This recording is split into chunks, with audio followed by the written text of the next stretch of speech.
फिलहाल हम गांव कैलरम के हर्बल पार्क में मौजूद हैं। आप तस्वीरों में देख सकते हैं मेरे पीछे, ये कैलरम का हर्बल पार्क है। और हर्बल पार्क को शाब्दिक अर्थ में कहूँ तो ये औषधीय पार्क है, जड़ी बूटियों से युक्त पार्क है। और ऐसे ही पार्क दूसरे गांव में भी हैं। राजौंद के बीडीपीओ कार्यालय में भी ऐसा ही पार्क मौजूद है, और इसी के साथ साथ बूढ़ाखेड़ा गांव में, शेरगढ़ गांव में और शायद जुलानी खेड़ा गांव में भी ऐसा ही हर्बल पार्क मौजूद है। और साल 2018 की गांव कैलरम को ये बड़ी घोषणा थी। लगभग 18 लाख की लागत से ये पूरा का पूरा हर्बल पार्क बनकर तैयार हुआ था, और गांव ने इसके लिए 5 एकड़ की ज़मीन भी उपलब्ध करवाई थी। मगर आज ये पार्क बदहाली का शिकार है। इसमें वन विभाग की अनदेखी भी शामिल है, या कहें कि ग्राम पंचायत की अनदेखी भी शामिल है। और इसके साथ साथ जो नुमाइंदे हैं यहाँ से कलायत हल्के से, उनकी भी अनदेखी का शिकार है ये हर्बल पार्क। इस वक्त इस हर्बल पार्क में जो तस्वीरें आपको दिखाई जाएंगी उनमें आप देखिएगा कि जड़ी बूटियों के पौधों के साथ साथ इसमें नुकीली झाड़ियां भी उग चुकी हैं। कोई साफ़ सफाई की व्यवस्था नहीं है, और इसी के साथ साथ कोई ऐसी सुदृढ़ बैठने लायक प्रॉपर जगह भी नहीं है। तमाम अनदेखी का शिकार है ये हर्बल पार्क। शायद सरकार ने इसको गाँव को सौंप दिया था 18 लाख की लागत से ये बनकर जब तैयार हुआ था, और ये था कि वन विभाग इसको प्रॉपर समय पे देखेगा, इसकी मेंटेनेंस के बारे में सोचेगा, विचार करेगा। तमाम लक्ष्य रखे गए थे जब ये हर्बल पार्क बनकर तैयार हुआ था कि गांव वाले एक सुख सुविधा के नाते इसका लाभ लेंगे, इसकी जड़ी बूटियों का लाभ लेंगे और दवाइयों में इसकी जड़ी बूटियों का प्रयोग करेंगे।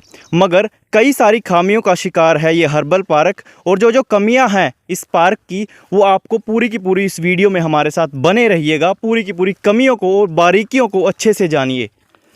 पार्क में हर तरफ गंदगी का आलम है। आप तस्वीरों में देखिए, लगभग सैकड़ों की संख्या में यहाँ जड़ी बूटी युक्त पेड़ पौधे हैं, और इसी के साथ साथ एलोवेरा जड़ी बूटी को आप तस्वीरों में देख सकते हैं। और हम औषधीय विशेषज्ञ तो नहीं है, लेकिन तस्वीरों के माध्यम से आपको तमाम औषधियों की तस्वीरें ज़रूर दिखा सकते हैं, हर्बल पार्क की तस्वीरें दिखा सकते हैं।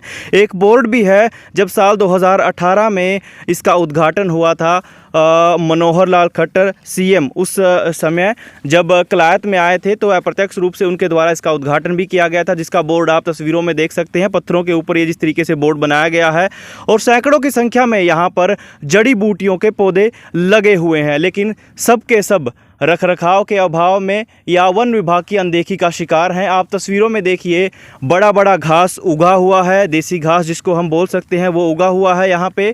और इसी के साथ साथ जो कंटीली झाड़ियाँ हैं औषधियों के बीच, वो भी उग चुकी हैं।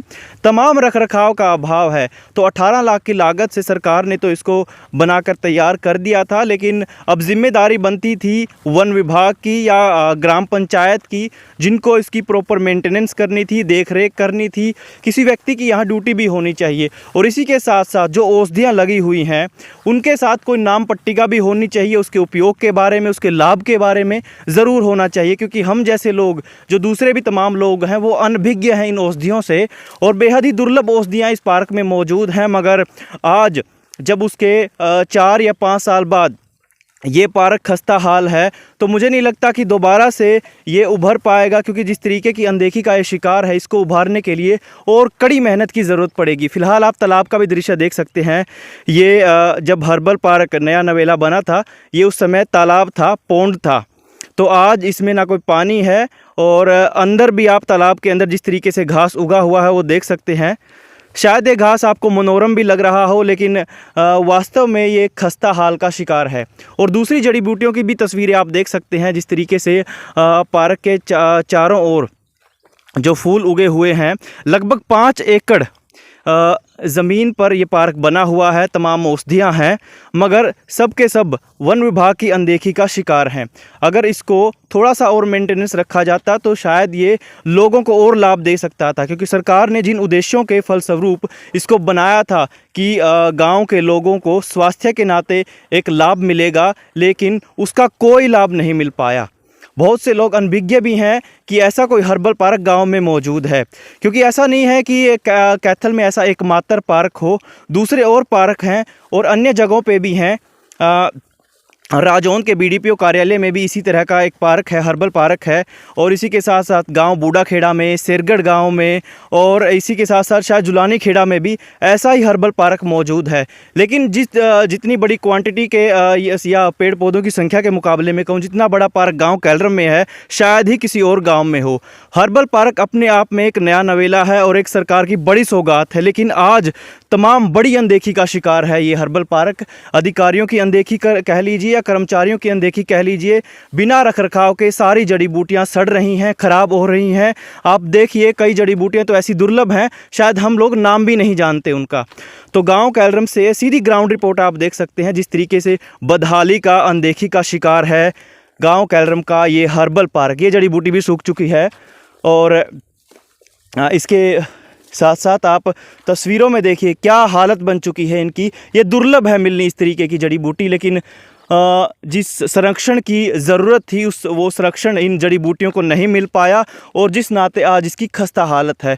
इसकी पगडंडियों को भी आप देखिए तस्वीरों में, ये पगडंडियाँ भी जिस तरीके से अभी तो चलो सही अवस्था में है, लेकिन इनकी भी लॉन्ग लाइफ नहीं रहने वाली, जिस तरीके की अनदेखी का ये शिकार है। अगर हम आगे बढ़ेंगे थोड़ा और, इस पगडंडी पर भी जिस तरीके से घास उगा हुआ है, प्रॉपर सफाई नहीं है।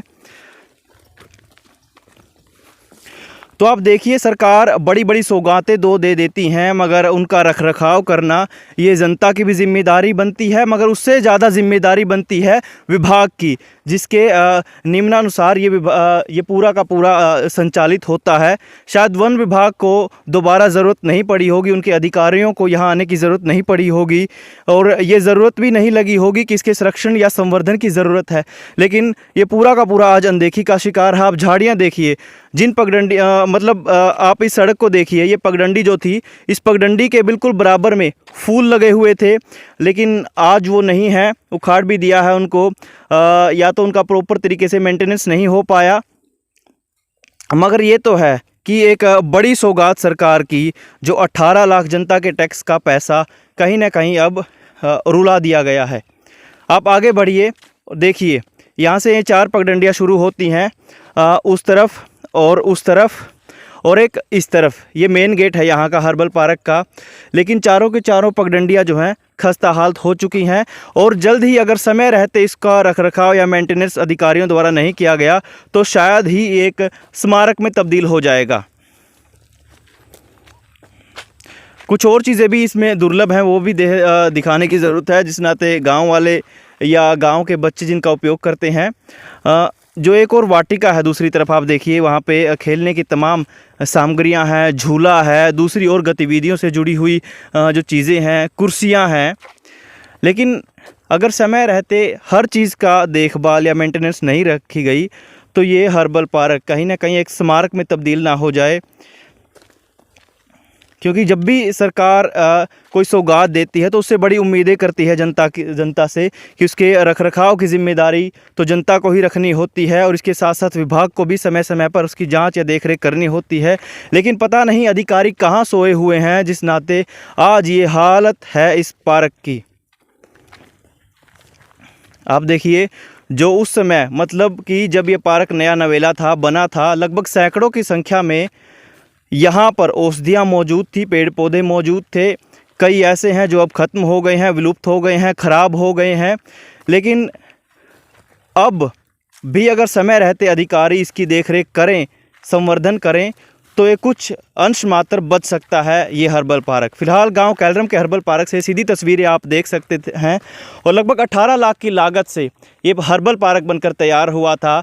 गांव वालों ने भी 5 एकड़ की ज़मीन इसको उपलब्ध करवाई थी और अपने आप में हरियाणा सरकार की एक बड़ी सौगात थी। लेकिन कहीं ना कहीं ये पूरी की पूरी सौगात लापरवाही या अनदेखी का शिकार होने के चलते तमाम औषधियाँ आज विलुप्त होने के कगार पर हैं इस हर्बल पार्क की। तो इसके संरक्षण और संवर्धन की जिम्मेदारी सबकी है।